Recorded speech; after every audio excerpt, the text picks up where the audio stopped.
We welcome your testimony. Thank you very much, Mr. Chairman, and thank you for the opportunity to testify on the Transportation, Housing, and Urban Development and Related Agencies Bill for fiscal year 2024. I would also like to thank Chairwoman Granger, Ranking Member DeLauro, and my partner on this bill, Ranking Member Mike Quigley. This bill responsibly funds our most critical transportation and housing needs, which will have a positive impact in every congressional district. At the same time, the bill meets the challenge before us to reduce spending and get our debt under control. The bill reduces spending 25% below fiscal year 2023 levels with a CBO score of $65 billion. We achieved these savings through a rescission of IRS funds and by reducing billions in excessive spending. To really compare the bill to last year, we need to be honest about what was in the fiscal 2023 bill. First, I would point out that last year Democrats labeled an extra $3.6 billion as emergency funding. We do not repeat that this year. Second, the THUD bill uses receipts from HUD-backed mortgages and refinancing to offset spending. In fiscal year 2023, this provided $10 billion to offset spending. For fiscal year 2024, that receipt number is down over 70%. We can see why. Few people want to refinance at an 8% interest rate. So the real level of spending in the THUD bill was $101 billion in 2023 compared to $93 billion in the bill before us today. This is a decrease of $8 billion, bringing the total slightly below the 2022 levels. Every year across government, we face unavoidable cost increases in some programs. I believe we need to be responsible when addressing these costs. This bill does just that by cutting excess, removing duplication, and even trimming some of the programs that are popular on both sides of the aisle.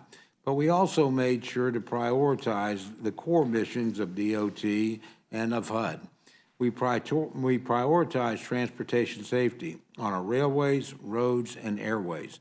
I'm proud that we provide resources for the Federal Aviation Agency to hire an additional 1,800 new traffic controllers to backfill the retiring workforce and deploy air traffic controllers to understaffed facilities. We also provide full funding for the most critical air traffic control modernization programs. And we all feel the impact of a strained air traffic control system. These investments will generate economic growth and ensure uninterrupted air service, which is critical for rural and remote communities. This bill provides $60 billion for highways and bridges through the Highway Trust Fund. These resources are directly allocated to our state departments of transportation, enabling state and local governments to collaborate on the highest priority road projects. The bill prioritizes safety programs at DOT to ensure that our roads and railway are safe for freight haulers and the traveling public. The bill supports DOT's maritime mission with full funding for national security programs. And we ensure a responsible safety net with housing support for our most vulnerable citizens, especially the elderly, the disabled, veterans, and the working poor. These programs are run at the local level through public housing authorities, private landlords, and many faith-based organizations. The bill supports self-sufficiency programs so that families can move up and out of rental assistance. Our housing assistance program should be a hand up, not a handout. I've heard from members on both sides of the aisle about the importance of community development block grants, or CDBGs. So we provide the FY23 enacted level of $3.3 billion for this program. I'm proud of the work that we've done in this bill to meet our trust and treaty responsibility to Native Americans. For years, HUD tribal programs languished, their buying power eroded by inflation. At the same time, much of the housing on tribal lands has deteriorated to the point of being dangerous and uninhabitable. So we restored the Indian Housing Block Grant Program to $1.1 billion, catching up to an inflation-adjusted 1998 level.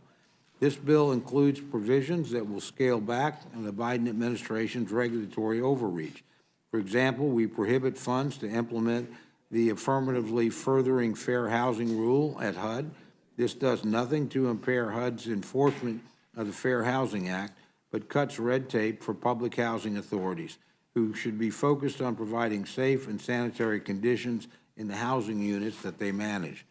The bill also bars the DOT from imposing new carbon emission reduction targets for highway projects. This would particularly be burdensome for small and rural communities. The bill provides funds for drones, the bill prohibits funds for drones subsidized by the Chinese government. This will safeguard our national security and create a fair playing field for American manufacturers. These are just a few of the policy provisions in the bill that will scale back the Biden administration's overreach.